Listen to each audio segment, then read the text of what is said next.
السلام عليكم ورحمة الله وبركاته. الحمد لله رب العالمين والصلاة والسلام على رسوله الأمين وعلى آله وأصحابه أجمعين. أما بعد فقد قال الله تبارك وتعالى في كلامه القديم: أعوذ بالله من الشيطان الرجيم. بسم الله الرحمن الرحيم.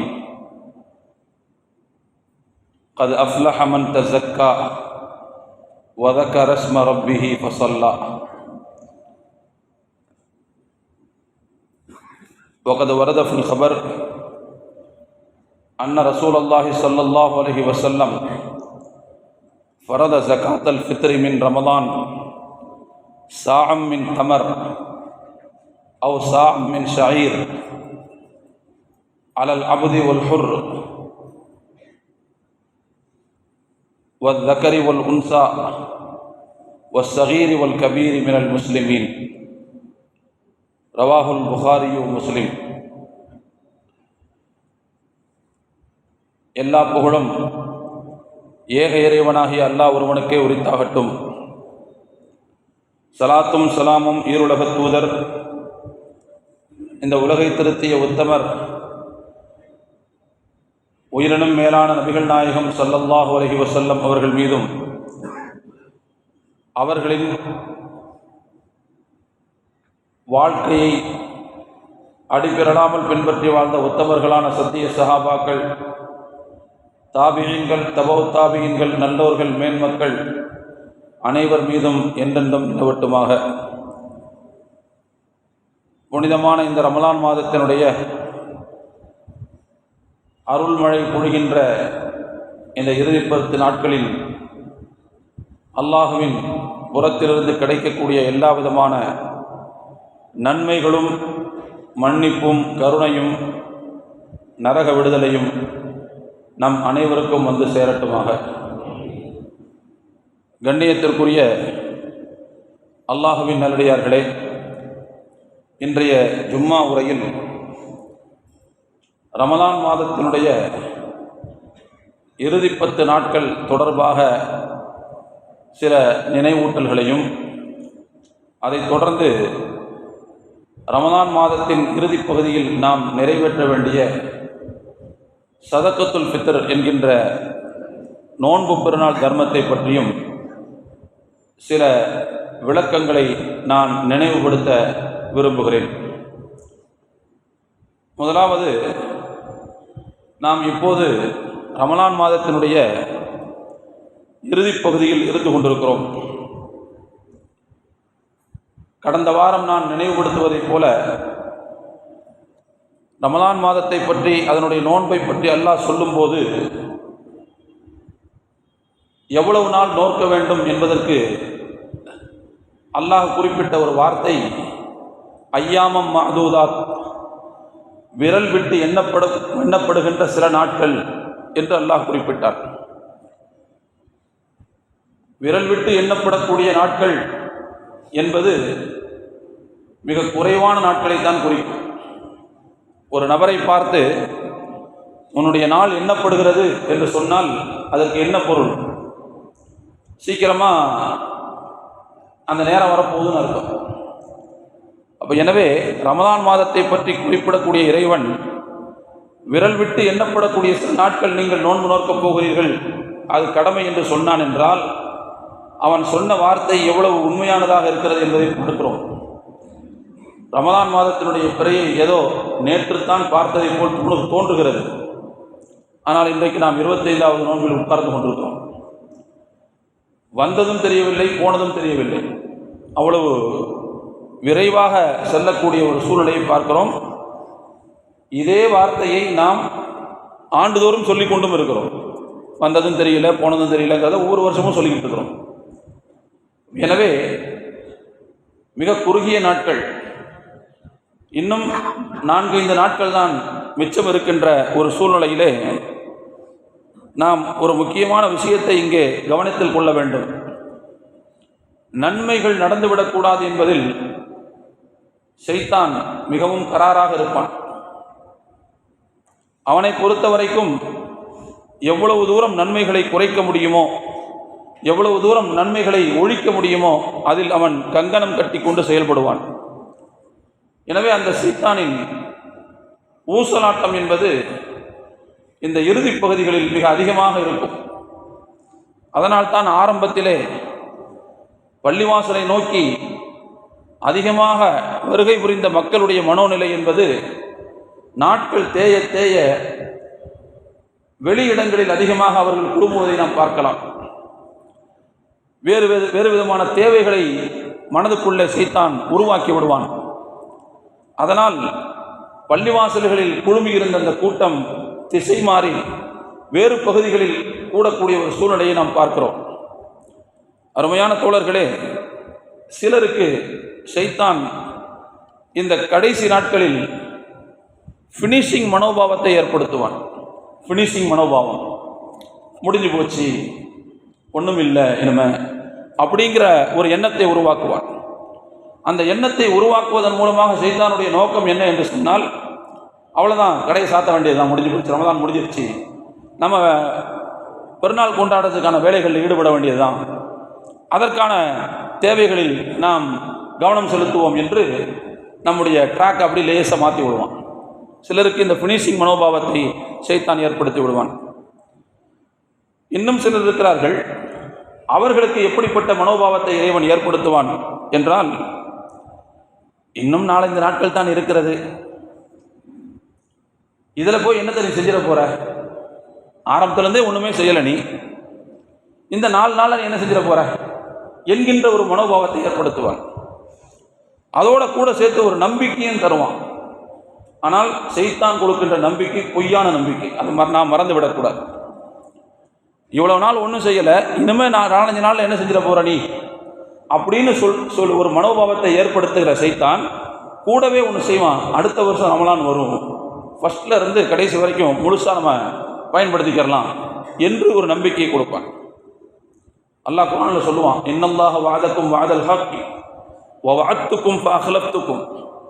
அல்லாஹ் வாக்குறுதி கொடுப்பான், அது உண்மையான வாக்குறுதியாக இருக்கும். சைத்தான் சொல்லுவான், நானும் வாக்குறுதி கொடுத்தேன், ஆனால் அது பொய்யான வாக்குறுதி என்று சொல்லுவான். அப்போ எனவே அடுத்த வருஷம் பார்த்துக்கறலாம், ஆரம்பத்திலேருந்து கடைசி வரைக்கும் நெத்தி தேய சஜிதா செஞ்சிட வேண்டியதுதான், முட்டி தேய தொழுகிற வேண்டியதுதான் அப்படின்னு ஒரு நம்பிக்கையை கொடுப்பான். அந்த மாதிரியான மனோபாவம் சில பேருக்கு இந்த கடைசி நேரத்தில் ஏற்படும். தோழர்களே, புரிந்து கொள்ள வேண்டும், சைத்தான் கொடுக்கின்ற வாக்குறுதி என்பது மிக மோசமானது. ஒரு விஷயத்தை நாளைக்கு செய்யலாம் என்கின்ற மனோபாவத்தை ஏற்படுத்துவதுதான் சைத்தானுடைய மோசமான எண்ணம். அத்தஸ்வீஃபு மின ஷைத்தான். சைத்தானுடைய புத்தி என்னன்னு சொன்னால், நாளைக்கு பார்த்துக்கறலாம், நாளன்னைக்கு பார்த்துக்கறலாம், அடுத்த வருஷம் வரும், அதுக்கு அடுத்த வருஷம் வரும் என்று அவன் தள்ளி போட்டுக்கொண்டே இருப்பான். ஹஸனுல் பஸ்ரி ரஹ்மத்துல்லாஹி அலைஹி சொன்னார்கள், தள்ளி போடக்கூடிய அந்த செயலில் நீங்கள் கவனமாக இருந்து கொள்ளுங்கள். மனிதனே, நீ இன்றைக்காகத்தான் நீ உருவாக்கப்பட்டிருக்கிறாய். வலஸ்த லிகதின், நீ நாளைக்காக உருவாக்கப்பட்டவன் கிடையாது. ஏனென்றால் இன்றைய தினம் உனக்கு கிடைத்திருக்கக்கூடிய இந்த நாள் தான் உன்னுடையது. நாளை என்பது உன் கையில் கிடைக்குமா கிடைக்காதா என்பது யாருக்கும் தெரியாது. எனவே நீ இன்றைக்காக உருவாக்கப்பட்டவன், நாளைக்காக உருவாக்கப்பட்டவன் கிடையாது. ஏன்னா அது கிடைக்கிறது உறுதி இல்லை. ஒரு கால் நீ நாளைக்கு இருந்தால் இன்றைக்கு என்ன செய்தாயோ அதை போல் நாளைக்கு செய்து கொள்ளலாம். ஆனால் நீ நாளைக்கு இல்லை என்று சொன்னால், நாம் இப்படி செய்யாமல் போயிட்டோமோ என்று நீ வருத்தப்படாமல் இருக்கக்கூடிய ஒரு சூழ்நிலை வரும். இன்னைக்கு நீ கரெக்டாக பயன்படுத்திட்டான். எனவே நீ இன்றைக்காக படைக்கப்பட்டவன், இன்னைக்கு நீ என்ன செய்யணுமோ அதை கரெக்டாக செஞ்சிரு, தள்ளி போட்டுறாத என்று ஹஸனுல் பஸ்ரி ரஹ்மத்துல்லாஹி அலைஹி சொல்லுவார்கள். அந்த வகையில் அருமையான தோழர்களே, அடுத்த வருஷம் பார்த்துக்கலாம் அப்படிங்கிற மனோபாவம் வந்துச்சுன்னு சொன்னாலே அது சைத்தானுடைய எண்ணம் என்பதை நாம் புரிந்து கொள்ள வேண்டும். அந்த மாதிரி சில பேருக்கான மனநிலையை சைத்தான் ஏற்படுத்துவான். வரும் வருடத்தில் நாம் இருப்போமா இல்லையா என்பது யாருக்கு தெரியும்? போன வருடம் நம்மோடு இருந்தவர்கள் இந்த வருடம் இல்லை என்ற உண்மை அது சொல்லித் தெரிய வேண்டிய அவசியம் கிடையாது. எனவே அருமையான தோழர்களே, நாம் இருக்கக்கூடிய காலத்தை பயன்படுத்தி கொள்ள வேண்டும். நாள் தானே, இதில் என்னத்தை போட்டு பெருசாக சாதிச்சிட போகிறோம் அப்படிங்கிற ஒரு மனோபாவத்தை ஏற்படுத்துவான். அவனை பொறுத்த வரைக்கும் ஒரு துளி நன்மை கூட நடந்து விடக்கூடாது. ஆனால் யதார்த்தம் என்ன? ஆயுள் முழுக்க தவறு செய்தவர்கள் கடைசி நேரத்தில் திருந்தி நல்லவர்களாக வாழவில்லையா? 100 கொலைகள் செய்தவருக்கு கடைசி நேரத்தில் அவர் உயிர் பிரியக்கூடிய நேரத்தில் அவருக்கு பாவ மன்னிப்பு கிடைக்கவில்லையா? ஒரு நிமிஷம் கிடைச்சா போதுமே, நாம் தூய்மையாளர்களாக மாறிவிடலாமே. எந்த நிமிடத்தில் அல்லாஹ் நமக்கான திருப்புமையை வைத்திருப்பான் என்பது யாருக்கு தெரியும்? உஹது போர்க்களத்திலே ஒரு நபரை பற்றி செய்தி வருகிறது. அபூதாவுத் ஹதீஸ் பதிவாயிருக்கிறது. எதிரணியிலிருந்து ஒருவர் இஸ்லாத்துக்கு வருகிறார். அவர்கிட்ட விசாரிக்கிறாங்க, உன்னுடைய சமூகத்தின் மீது உனக்கு கோபமா? அவங்கள வந்து பழிதீக்கணுங்கிற வைராக்கியத்தில் நீ வந்தியா? இங்க எதனால நீ இஸ்லாத்துக்கு வந்த? கலபன் லில்லாஹ், அல்லாஹ்வுக்காக நான் கோபம் கொண்டு இங்கே வந்திருக்கிறேன். என்னுடைய மக்களின் மீது நான் கோபம் கொள்கிறேன், அல்லாஹ்வுக்காக கோபம் கொள்கிறேன்.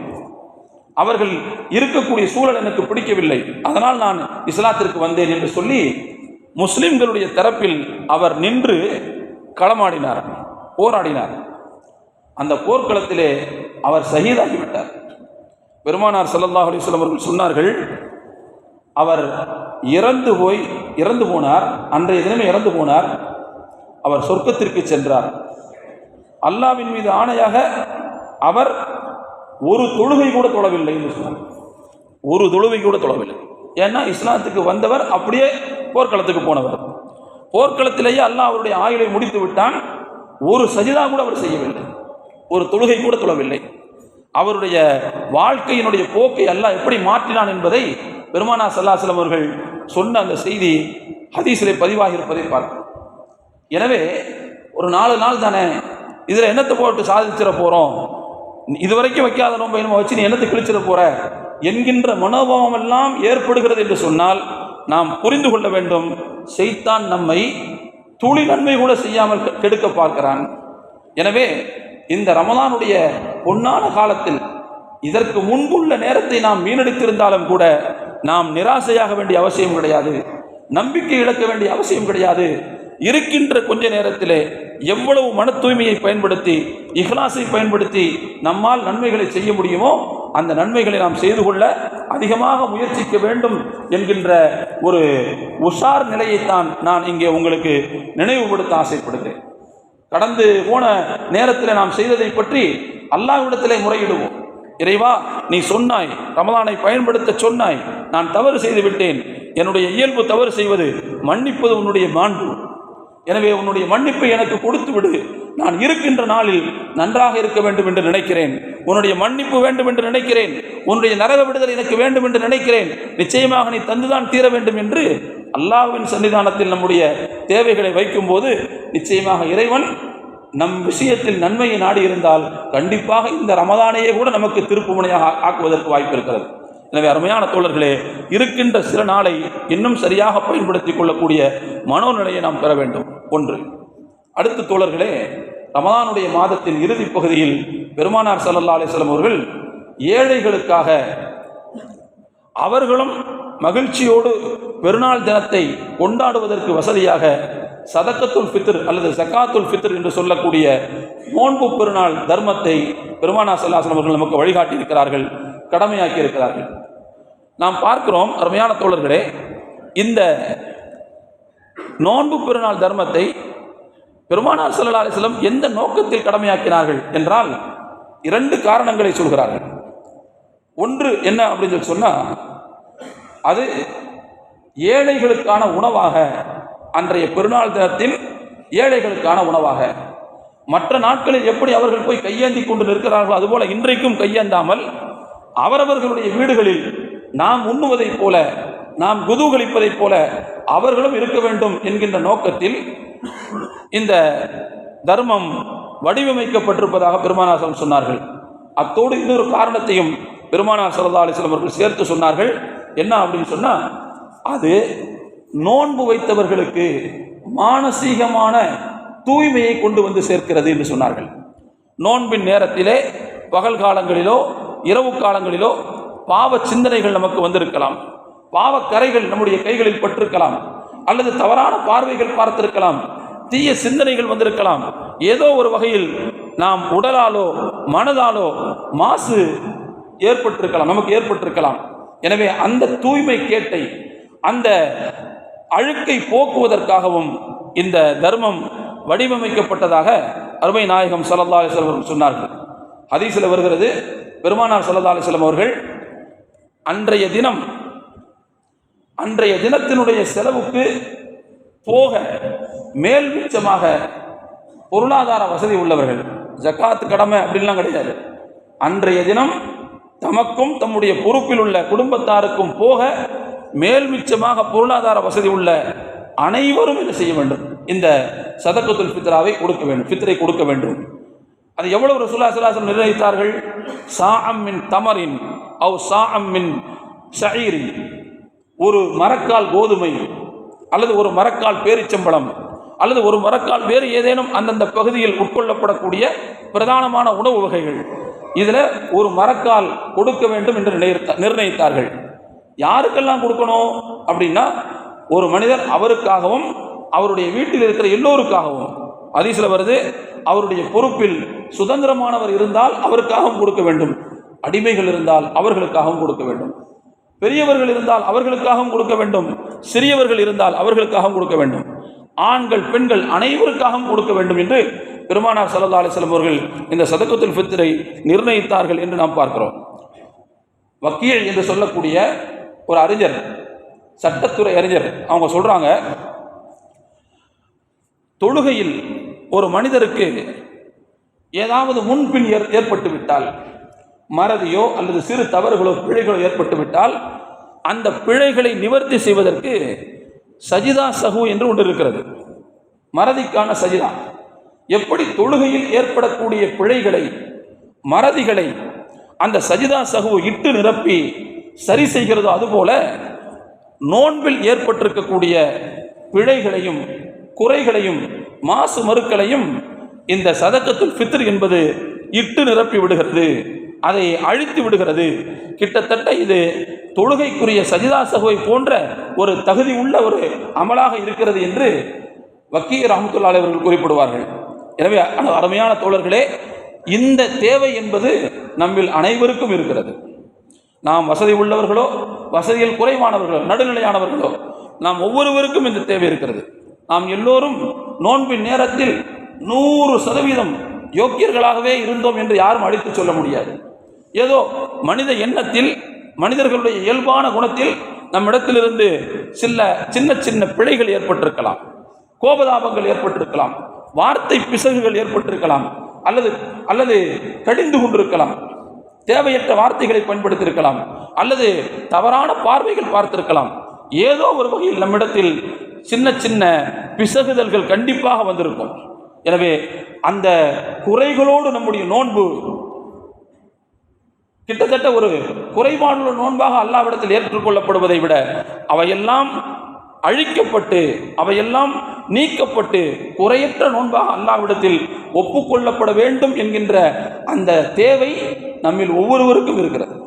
எனவே அருமையான தோழர்களே, அதனால தான் இந்த கடமையை பொறுத்த வரைக்கும் பெருமானார் ஸல்லல்லாஹு அலைஹி வஸல்லம் அவர்கள் நமக்கு என்ன வழிகாட்டினாங்கன்னு சொன்னால், அன்றைய தினம் தனக்கும் தம்முடைய பொறுப்பில் உள்ளவர்களுக்குமான செலவுக்கு போக மேல் மிச்சமான வசதி உள்ளவர்கள் என்று சொன்னார்கள்.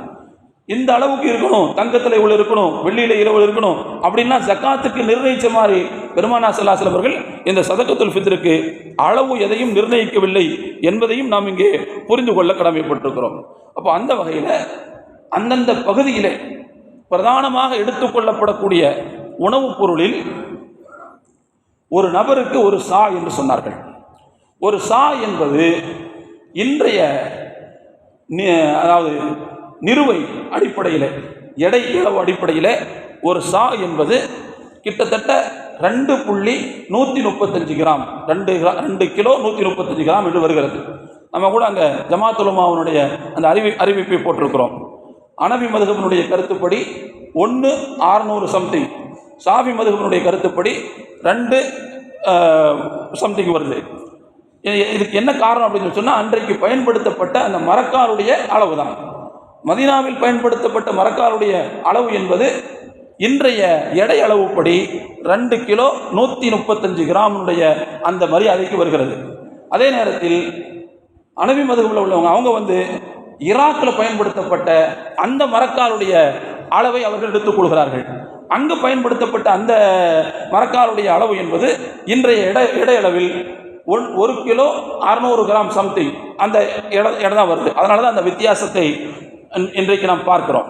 ஆக மொத்தத்தில் நமக்கு உலமாக்களிடமிருந்து காசியிடமிருந்து வந்திருக்கக்கூடிய அந்த சட்ட அடிப்படையிலே நம்முடைய ஃபித்ரா அமைவதை நாம் ஒவ்வொருவரும் உறுதிப்படுத்திக் கொள்ள வேண்டும். அந்த அளவு என்பது ஒரு நபருக்கு என்று புரிந்து கொள்ள வேண்டும். வீட்டில் நம்ம பொறுப்பில் ஒரு 5 பேர் இருந்தாங்கன்னு சொன்னால் 5 × 2 பாயிண்ட் சம்திங் அல்லது 1.6 சம்திங் அப்படின்னு கணக்கு வச்சுக்கிற வேண்டியதுதான்.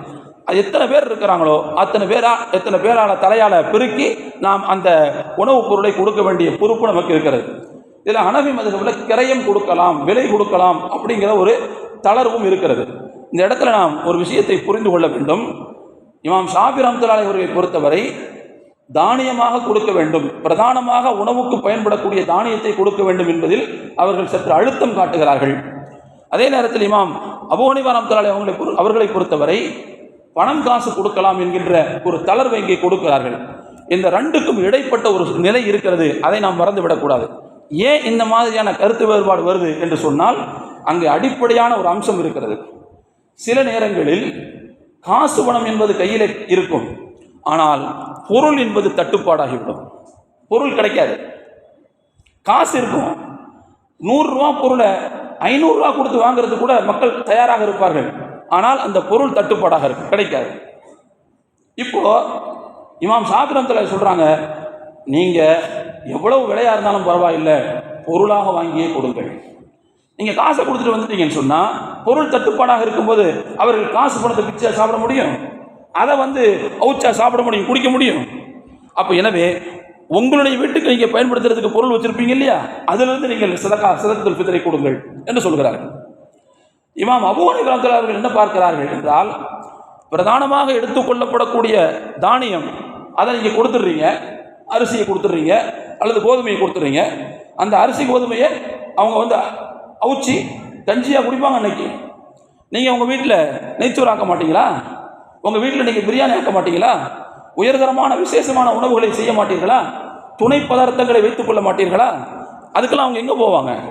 எனவே நீங்கள் அதை கன்வெர்ட் பண்ணி காசாக கொடுத்துட்டுங்க, அவங்க அந்த தானியங்களையும் வாங்கி கொள்ளட்டும், துணை பொருட்களையும் வாங்கி கொள்ளட்டும் அப்படிங்கிற கண்ணோட்டத்தில் அவங்க சொன்னாங்க.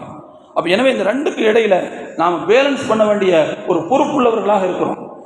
பிரதானமான உணவுப் பொருள் தட்டுப்பாடுள்ள காலம் இருக்குமேயானால் அந்த நேரத்தில் அந்த பொருளை அந்த ஏழைகளுக்கு கிடைக்க செய்வதில் நாம் கவனமாக இருக்க வேண்டும்.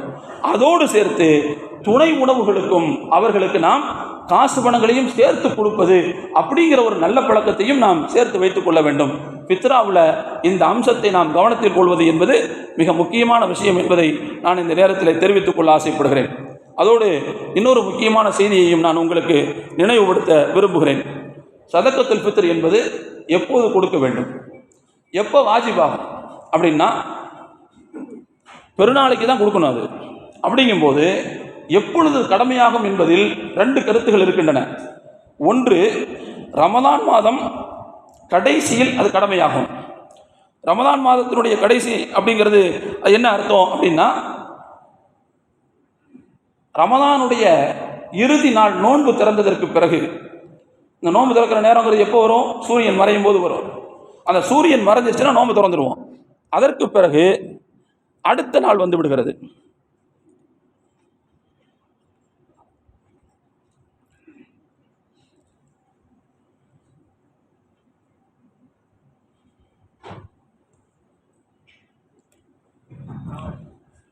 அடுத்த நாள் வந்து விடுகிறது. அப்போ சூரியன் மறைவிலிருந்து அடுத்த நாள் தொடங்கி விடுகிறது. அப்போ எனவே அந்த நேரம் வந்து விட்டால் கடமையாகிவிடும் என்று சில அறிஞர்களுடைய கருத்து. இன்னும் சில அறிஞர்கள் என்ன சொல்கிறாங்கன்னு சொன்னால், காலையில் ஃபஜ்ர் நேரத்திலிருந்து தான் கடமையாகும் என்று சொல்கிறார்கள். இந்த ரெண்டுக்கு இடையில் என்ன வித்தியாசம் அப்படின்னு சொன்னால், இரவிலிருந்து கடமையாகிவிடும் என்கின்ற கருத்து தான் பெரும்பான்மை அறிஞர்களுடைய கருத்தாக இருக்கிறது. அந்த கருத்தின் மூலமாக என்ன நமக்கு வரும் அப்படின்னு சொன்னால், ஒருவர் அந்த இரவு நேரத்தில் ஒரு பெண்ணுக்கு குழந்தை பிறந்தால் அந்த பிறந்த குழந்தைக்கும் சேர்த்து என்ன செய்ய வேண்டும்? சதக்கத்துல் ஃபித்ர் கொடுக்க வேண்டும். ஆனால் காலையிலிருந்து தான் கடமை அப்படின்னு சொல்கிறவங்களுக்கு ராத்திரியில் பிறந்த இந்த பிள்ளைக்கு கொடுக்க வேண்டிய தேவை இருக்காது. இதுதான் அந்த வித்தியாசத்தினுடைய அளவுகோலாக நாம் பார்க்கிறோம். ஆனால் பெரும்பான்மை அறிஞர்களுடைய கருத்துப்படி சூரியன் மறைவிலிருந்தே அது கடமையாகிவிடும் என்கின்ற கருத்தை தான் இங்கே வைக்கிறார்கள்.